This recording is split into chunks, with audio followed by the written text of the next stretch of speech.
نحمده ونصلي على رسوله الكريم أما بعد فأعوذ بالله من الشيطان الرجيم بسم الله الرحمن الرحيم إنا أنزلناه في ليلة القدر وما أدراك ما ليلة القدر ليلة القدر خير من ألف شهر تنزل الملائكة والروح فيها بإذن ربهم من كل أمر سلام هي حتى طلوع الفجر وقال النبي صلى الله عليه وسلم من صام رمضان إيمانا واحتسابا غفر له ما تقدم من ذنبه وما تأخر۔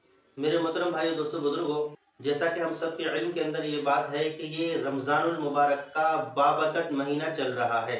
یہ برکتوں والا مہینہ ہے، رحمتوں والا مہینہ، شفقتوں والا مہینہ ہے، اللہ تعالیٰ کی طرف سے انعام والا مہینہ ہے۔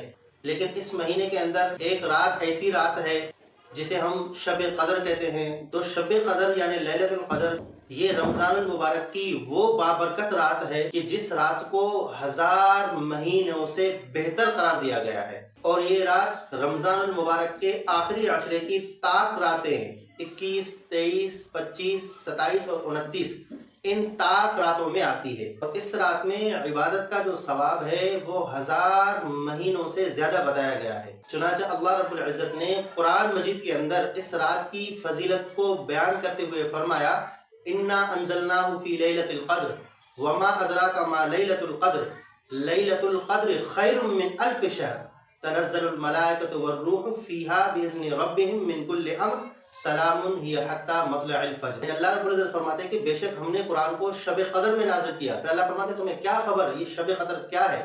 پھر اللہ تعالیٰ خود فرماتے ہیں کہ خیر من الف شہر، یہ جو شب قدر ہے یہ 1000 مہینوں سے بہتر ہے۔ اور یہی وہ رات ہے کہ جس رات میں جبرائیل علیہ السلام بے شمار فرشتے لے کر زمین پہ اتر آتے ہیں اور مومنوں کے لیے رحمت اور برکت کی دعائیں کرتے ہیں۔ اس لیے تو اللہ رب العزت نے فرمایا تنزل الملائکۃ والروح فیہا، کہ اس رات میں فرشتے اور روح امین اتر آتے ہیں زمین پر۔ اور یہ رات سراسر فجر کے طلوع ہونے تک سلامتی والی رات ہوتی ہے۔ اور یہی وہ رات ہے جس میں گناہوں کی معافی ہوتی ہے۔ چنانچہ رسول اکرم صلی اللہ علیہ وسلم نے ارشاد فرمایا جس نے ایمان کے ساتھ ثواب کی نیت سے شب قدر میں قیام کیا تو اللہ رب العزت اس کے اگلے اور پچھلے تمام گناہ معاف فرما دیتے ہیں۔ اب شب قدر یہ کون سی رات ہے؟ کیونکہ رمضان کے آخری عشرے میں ہے، اس کو ہم نے طاق راتوں میں حدیث شریف میں ہے کہ اس کو ڈھونڈو۔ اب وہ کون سی رات ہے، اس کی کیا کیا نشانیاں ہیں؟ تو علماء کرام کے فرمان کے مطابق احادیث مبارکہ میں شب قدر کی کچھ علامات بیان ہوئے ہیں۔ تو ان علامتوں میں سے ایک علامت یہ ہے کہ اس رات یعنی شب قدر والی جو رات ہے وہ معتدل ہوتی ہے، نہ زیادہ گرم نہ زیادہ سرد۔ اور دوسری نشانی یہ بتائی گئی ہے کہ اس رات یعنی شب قدر والی رات چاند چمکدار تو ہوتا ہے لیکن مدھم روشنی والا ہوتا ہے، اور اس رات اس کی جو روشنی ہوتی ہے چاند کی وہ نرم ہوتی ہے۔ اور تیسری نشانی یہ بتائی گئی ہے کہ اس رات دل کو ایک عجیب سا سکون اور راحت محسوس ہوتی ہے۔ اور ایک نشانی یہ بھی بتائی گئی ہے کہ سورج بغیر کرنوں کے طلوع ہوتا ہے۔ چنانچہ نبی کریم صلی اللہ علیہ وسلم نے ارشاد فرمایا کہ شب قدر کی رات کے بعد جو سورج طلوع ہوگا وہ تیز شعاؤں کے بغیر طلوع ہوگا۔ میرے محترم بھائی دوستو بزرگوں، یہ چند نشانیاں جو احادیث میں بیان کیے گئے ہیں۔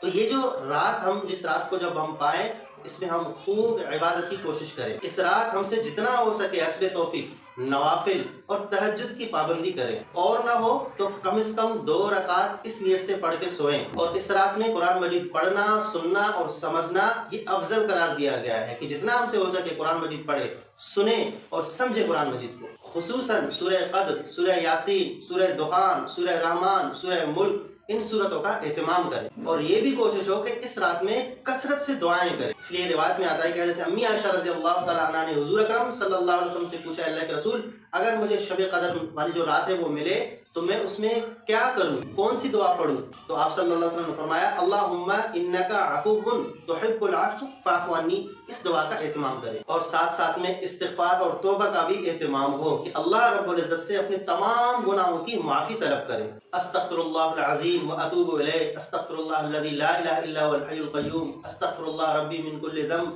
مختلف الفاظ سے جو ہمیں یاد ہو، جو الفاظ ہمیں آسان لگے، یہ اپنی اردو زبان میں جو ہماری مادری زبان ہے اس میں بھی ہم اللہ سے معافی طلب کر سکتے ہیں۔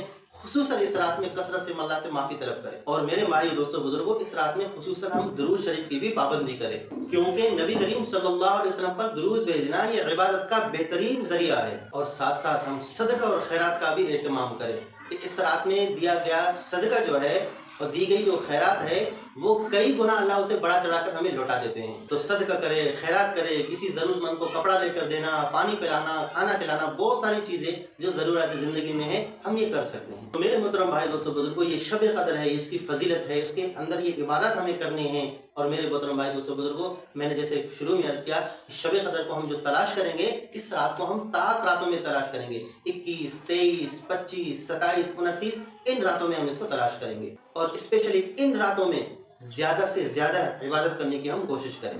اور سب سے زیادہ اور بہتر طریقہ اس رات کو پانے کا یہ ہے کہ آخری عشرے میں اعتکاف کے اندر ہم بیٹھ جائیں، تاکہ ہم سے یہ رات مس نہ ہو۔ یہ جو 10 دن ہے، ان 10 دنوں میں اعتکاف میں بیٹھیں، اور اسپیشلی 21 والے راتوں میں، اور راتوں میں بھی عبادت کریں گے، لیکن اسپیشلی یہ طاق راتوں میں زیادہ سے زیادہ عبادت کرنے کا، تاکہ ہمیں موقع ملے۔ یعنی جو نہ کر سکے وہ کم سے کم آخری 5 جو طاق راتیں آتی ہیں، ان میں جاگ کر ہم اس رات کو پانے کی کوشش کریں۔ تو خلاصہ کلام یہ ہے کہ شب قدر خیر من الف شہر، یہ 1000 مہینوں سے بہتر ہے، اور اس رات میں روح امین کے ساتھ فرشتے نازل ہوتے ہیں اور گناہ معاف ہو جاتے ہیں۔ اس لیے ہم اس رات کو پانے کی کوشش کریں، کیونکہ یہ جو مہینہ ہے رمضان مبارک کا، یہ سال میں ایک مرتبہ آتا ہے، اور یہ طاق راتیں جو 5 ہیں، یہ بھی سال میں ایک، مطلب یہ رمضان میں ایک مرتبہ یہ آ جاتی ہیں، اور پھر پتہ نہیں اگلے سال ہمیں یہ رات نصیب ہو، یہ رمضان مبارک کا مہینہ نصیب ہو یا نہ ہو۔ اس لیے ہر رمضان کو اپنی زندگی کا آخری رمضان سمجھ کے ہم اس میں عبادت کریں۔